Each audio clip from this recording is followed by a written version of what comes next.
Hi everyone, welcome back to my channel RMB EduTech. আশা ৰাখিছো আপোনালোক সকলোৱে ভালে আছে আৰু আজিৰ এই ভিডিঅ'টোত আমি আলোচনা কৰিব লৈছো অসম লোকসেৱা আয়োগ আসাম পাব্লিক সাৰ্ভিস কমিশনৰ আন্ডাৰ যেটো এনফোৰ্সমেন্ট অফিচাৰ পোষ্ট ওলাইছিল এই এনফোৰ্সমেন্ট অফিচাৰ এক্সাম কেতিয়া হ'ব মই মোৰ আগৰ ভিডিঅ'টো সিলেবাসটো দিছিলো যদিও তেখেতলোকে অফিচিয়ালি নটিফিকেশন দিয়া নাই কিন্তু আগৰ বছৰৰ যদি আমি সিলেবাসটো চাওঁ অলমোস্ট একে থাকিব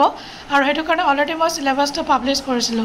আৰু আজিৰ এই ভিডিঅ'টোত মই এক্সপেক্টেড যেটো এক্সাম ডেট হেতু আলোচনা কৰিম এনালাইসিস কৰিম কাৰণ এজন ব্যক্তিয়ে মোৰ সাবস্ক্ৰাইবাৰে কমেন্ট কৰি সুধিছিল যে এনফোৰ্সমেন্ট অফিচাৰ এক্সাম কেতিয়া হোৱাৰ সম্ভাৱনা আছে এটা ভিডিঅ' বনাব কৈছিল তো এতিয়া যদি আমি এনালাইসিস কৰি চাওঁ তো এক্সাম হোৱাৰ ডেটটো আমি এবাৰ চাই লওঁ আহক ভেহিকল ইন্সপেক্টৰ যেটো এক্সামিনেশন আসলে লাষ্ট ডেট আসলে অনলাইন এপ্লিকেশনৰ 17 এপ্ৰিল আৰু তেখেতলোকে এক্সামিনেশনৰ ডেট ৰাখিছে 18 আগষ্ট 2024 তাৰমানে April May June July August almost তেওঁলোকে 3.5 মাহ সময় দিছে তো এই অনুপাতে এমভিএ 3.5 মাহ আমি দেখিলো ঠিক তেনেকৈ আমি এটা চাইলাম কম্পিউটাৰ অপাৰেটৰ আৰু ৰিসাৰ্চ এসিস্টেন্ট ঠিক তেনেকৈ যদি মই ৰিসাৰ্চ এসিস্টেন্টৰ এক্সামিনেশনটো চাওঁ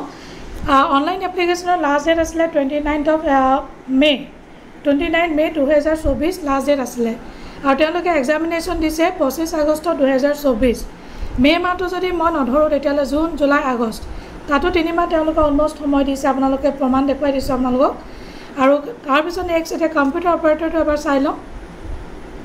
কম্পিউটাৰ অপাৰেটৰ লাষ্ট ডেট আসলে অনলাইন এপ্লিকেশনৰ 13 এপ্ৰিল 2024 আৰু এক্সাম পাতিছে তেওঁলোকে 8 ছেপ্টেম্বৰ 2024 13 এপ্ৰিল তো May June July August almost 3.5 মাহ 3 মাহ 3.5 মাহ তাহলে গোটেইখিনি এনালাইসিসৰ পৰা আমি এটাই গম পালো তেওঁলোকে এক্সামিনেশন বিলাক 3 মাহ 3.5 মাহৰ অন্তৰালত পাতি আছে আৰু সেই অনুপাতে যেটো enforcement officer under transport department এই এক্সামটো লাষ্ট ডেট আসলে অনলাইন এপ্লিকেশনৰ 13 অফ ছেপ্টেম্বৰ 2024 আৰু 3 মাহ 3.5 মাহৰ গেপ যদি আমি ধৰো ডিসেম্বৰ এন্ডত বা জানুৱাৰী ফাৰ্ষ্ট উইকৰ পটাৰ সম্ভাৱনা খুবেই বেছি ডিসেম্বৰ লাষ্ট উইক বা জানুৱাৰী 2025ৰ ফাৰ্ষ্ট উইকৰ পটাৰ সম্ভাৱনা বহুতে বেছি তো এইখিনি আছিল ভিডিঅ'টোত ক'বলগীয়া যদি ভিডিঅ'টো আপোনালোকে ইনফৰ্মেটিভ বুলি ভাবিছে তেতিয়াহ'লে এটা লাইক কৰি দিব শ্বেয়াৰ কৰিব নাপাহৰিব ভিডিঅ'টো লগতে মোৰ চেনেলটো সাবস্ক্ৰাইব কৰি দিব thank you so much bye bye take care জয় হিন্দ